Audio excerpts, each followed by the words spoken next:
आज की तारीख 10 मार्च एक ऐसा दिन जब दुनिया ने एक महान आत्मा को खो दिया, लेकिन उनकी रोशनी आज भी हमें रास्ता दिखा रही। हम बात कर रहे हैं भारत की पहली महिला शिक्षिका, समाज सुधारक और नारी शिक्षा की सच्ची क्रांतिकारी सावित्रीबाई फुले की। एक ऐसी महिला जिन्होंने हर जुल्म को सहा, हर अपमान को झेला, लेकिन झुकी नहीं, टूटी नहीं, बल्कि इतिहास बना दिया।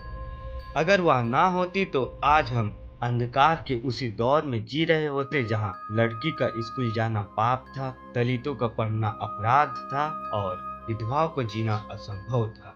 आज उनकी पुण्यतिथि है, लेकिन क्या सिर्फ उन्हें याद करना ही काफी है या फिर हमें उनकी लड़ाई को आगे बढ़ाने की जरूरत है। आज हम उनके जीवन से जुड़े रोचक बातों को देखेंगे। सावित्रीबाई फुले का जन्म 3 जनवरी 1831 को महाराष्ट्र के नायगांव सितारा जिले में हुआ था। उस जमाने में लड़कियों का पढ़ना लिखना तो दूर, उनका नाम तक लिखना पाप समझा जाता था। लेकिन कौन जानता था कि यही लड़की एक दिन पूरी दुनिया की महिलाओं के लिए मिसाल बनेगी। सावित्रीबाई फुले की शादी महज 9 साल की उम्र में महात्मा ज्योतिराव फुले से कर दी गई थी, जो खुद एक समाज सुधारक और क्रांतिकारी विचारों के थे। लेकिन सावित्रीबाई की कहानी यहाँ खत्म नहीं होती, बल्कि यहीं से शुरू होती, क्योंकि ज्योतिराव फुले ने न सिर्फ सावित्रीबाई को पढ़ने लिखने के लिए प्रेरित किया, बल्कि उन्हें महिलाओं और दलितों के अधिकारों के लिए लड़ने की ताकत भी दी। 19वीं सदी का भारत, जब लड़कियों को पढ़ना तो दूर,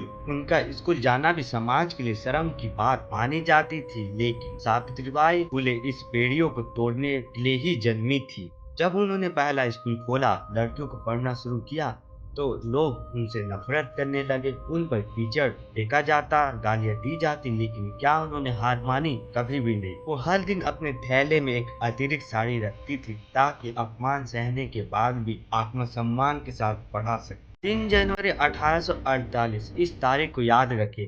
इसी दिन पुणे में भारत का पहला बालिका विद्यालय खुला, लेकिन ये कोई आसान सफर नहीं था। हर दिन नए विरोध, हर दिन नई मुसीबतें, लेकिन सावित्रीबाई पीछे नहीं हटी। उन्होंने 17 और स्कूल खोले, सिर्फ लड़कियों के लिए ही नहीं, बल्कि और वंचित वर्ग के लिए भी। वो जानते थे कि शिक्षा ही असली ताकत है। सावित्रीबाई ने सिर्फ किताबें ही नहीं थामी, बल्कि समाज की उन जंजीरों को भी तोड़ा जो महिलाओं और दलितों को जकड़े हुए था। जब विधवाओं को जीवन भर सफेद साड़ी में रहने की सजा दी जाती थी, तब सावित्रीबाई फुले ने विधवा पुनर्विवाह की परंपरा शुरू की।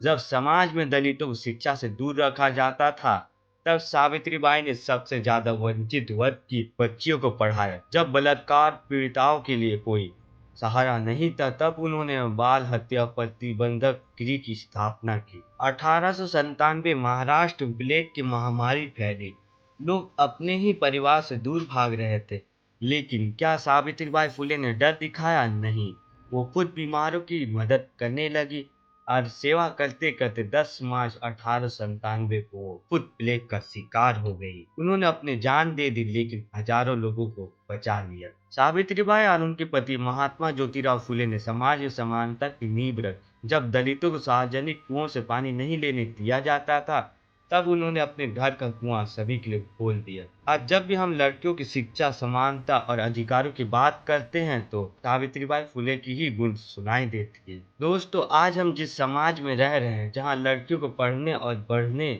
और सपने देखने का हक है, वह आसान नहीं था। यह उन लोगों की देन है जिन्होंने अपने जीवन की कुर्बानी दी। तो सवाल ये नहीं है कि हम क्या कर सकते, सवाल ये है कि हम कब करेंगे।